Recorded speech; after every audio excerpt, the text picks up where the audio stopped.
Hello everybody, hope you're doing fantastically well. It's Connor here, and yes, we are back with another One Leeds video. We are edging closer to the World Cup starting on Sunday, which is very, very exciting. We've got a little bit of an American-based show surrounding Tyler Adams and Brendan Aronson, which we're going to be bringing you during the World Cup, keeping you updated on everything stateside, and obviously keeping you updated with Rasmus Christensen and his progression with Denmark through the World Cup. So make sure you keep track of that, everybody. That will be coming to the channel once a week. If you haven't signed up to the Patreon, what are you doing? Nah, if you want some bonus content, go and check that out. We've got a Generation Leeds out there this week, which it was very controversial, but I think it was a good show, and we're going to be getting another video out on there today as well, so make sure you go and check that out if you want some bonus content. So today we're just going to give you a few updates on Leeds United at this moment in time. I think it's a huge period for Leeds. We all sort of know that at this moment in time, with regards to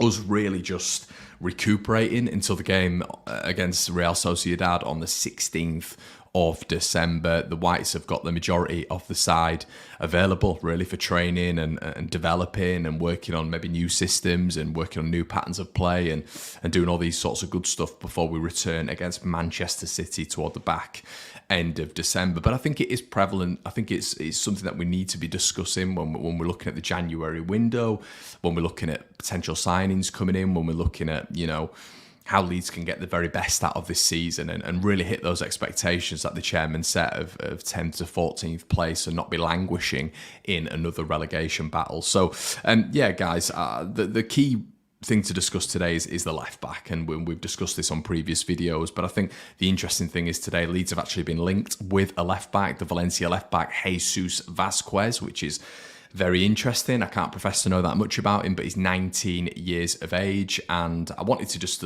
discuss the targets and why we go in for certain individuals, because it's obviously clear from my perspective that Jesse Marsch literally has no influence on these targets for me. Obviously, he'll say yes or he'll say no, but it is just interesting, isn't it, nowadays, how football's developed and how the managers don't really go out and get the players. It is down to the recruitment director, the recruitment officer, if you will.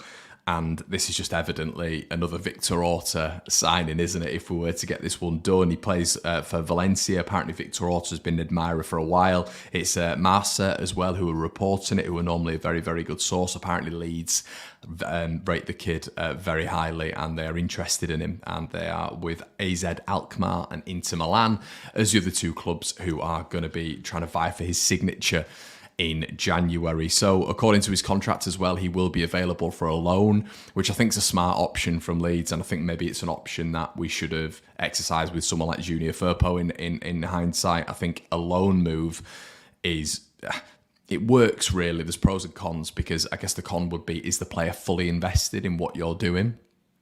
But the pro is, if he's not good enough, you can bin him off at the end of the season. And left backs from Spain haven't been great for Leeds United. So yeah, we'll have to keep an eye on that one. But apparently Leeds are set to be in the market for a left back because they want to be actively playing Pascal Struijk, according to several sources, at centre back, which is, it's good that the club have recognised that, and hopefully that's exactly where we're looking at. But yeah, he's 19 years of age, and apparently Leeds are looking for a loan move, which, yeah, I mean, we're never going to go and spend the big bucks in January. Apparently the kid's got a release clause of 34 million euros as well. Yeah, I think a loan move would be a wise option, to be quite honest with you.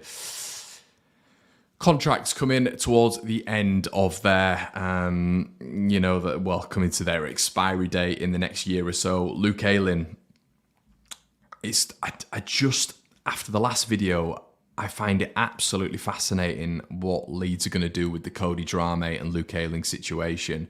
And I want to get your guys' perspective as well. Would you give Luke Ayling another year's extension? There are a lot of Leeds fans who are very happy with Luke Ayling as a second option to Rasmus Christensen. I think, from my perspective, Leeds are going to let Cody Dramé go. He wasn't favoured under Marcelo Bielsa. I think it's clear that he's not favoured either under Jesse Marsch. And I think if you've got these clubs who are looking at him at the minute and maybe are willing to put in 10 million quid, I don't know, for Cody Dramé, I think that is something Leeds are going to exercise. Because if he's third in the line for two coaches, then they're clearly not fans of him. And yeah, I know Jesse Marsh spoke earlier on about it being because of injury that he wasn't selected, and there's been issues with his injury rate and his his fitness and all this sort of stuff. But he doesn't really actively talk about him in the young group, which we know is high on the preferential list for Leeds United in terms of getting into that starting 11. Joe Gelhardt, Sam Greenwood, Crescencio Summerville, etc., etc. I think Cody Drameh is going to leave Leeds United either this January or in the summer. And that brings me on to Luke Ayling, because obviously he's in the final year of his contract. What are Leeds going to do there? Are we going to go out and invest in another right back? If we let Luke and Cody go, that's probably the way I would go. But is there also a likelihood that Leeds will maybe extend Luke Ayling's contract for another year? I think so. I think that's what they'll do. Do I think that's the right thing to do? No. I've said before, I'd love to see Cody Drameh as a second option. And I think maybe some people got that misconstrued as in, Cody's going to be starting week in, week out. That's certainly not what I'm saying.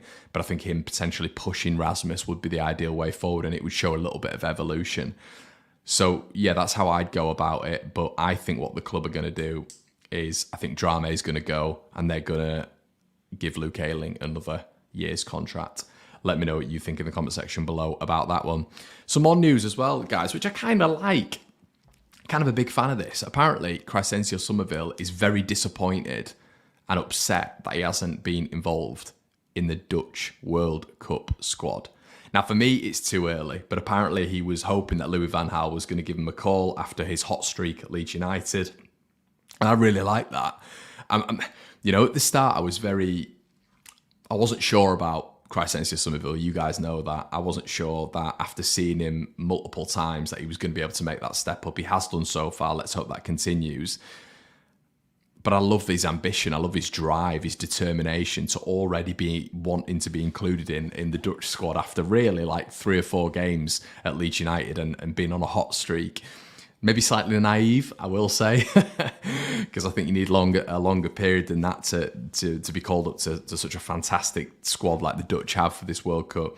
But I love that, and it says a lot about his mentality. There's a lot which Summerville, you contextualise what Summerville's done this season. Taking that number 10 off Rafinha, going up to the captain and saying, "Look, I want to take this. Are you all right with me doing it?" Being involved, wanting the ball, scoring these highly important goals for Leeds United, and now essentially turning around to Louis van Gaal and saying, "I'm disappointed in you for not including me." I love that. I think there's a lot of drive there, and that's exciting. That's great to hear. Numerous reports as well today suggesting that apparently the 49ers are going to push ahead with the Leeds United takeover in 2023. So obviously, as a general rule of thumb, we thought it was going to be 2024. Where there was going to be a general takeover, but it looks like apparently the 49ers, according to Dean Jones, are looking at a large investment and takeover of Leeds in 2023.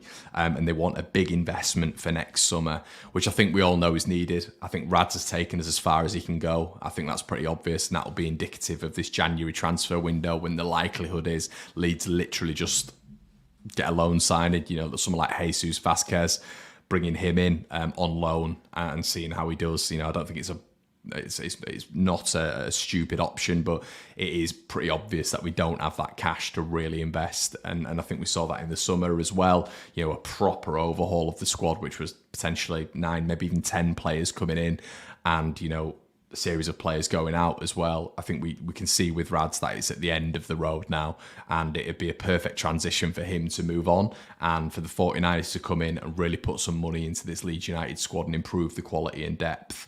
Even off the pitch, improve the facilities, improve everything around Ellen Road, the infrastructure, as I've just said, the facilities and stuff like that. So yeah, I think it's a wise option. But yeah, guys, I'm going to leave it there. Let me know what you think. Obviously, we've spoken about Vasquez today. Would you want a loan option, or would you want a permanent option? As I said, there's pros and cons to either, really. Cody Drameh, we did it on a video the other day. You guys seem really interested in it. Do you think it's the right option for him to move on and Luke Ayling to be given an extension? Would you see that as likely? Or do you see as likely Leeds letting Luke Ayling go, not offering him a contract extension, and giving Cody Drameh that guarantee that he will push Rasmus Christensen? Christ, Summerville, I want your guys' thoughts on his progression so far. How impressed are you with him? Do you think he'll be able to carry this on? And I guess similarly, you can throw Rodrigo in with that as well. Do you think these players will consistently be able to do it for the season? And the San Francisco 49ers, big investment in 2023. Are you a little bit nervous about the 49ers coming in? It's been very quiet on their end, hasn't it? And Rad's been that sort of safety blanket that we've had now for the best part of 5 years. Are you sort of excited, or are you a little bit worried about that? Guys, I will be over on the Patreon, as I've said, doing maybe some like more topical videos as well. So make sure you check that one out. We have got a Leeds World Cup series which will be starting. It'll be on every single week. We will summarise everything that's gone on with Leeds United in the World Cup, our players, and hopefully they can get to the latter stages and stuff like that.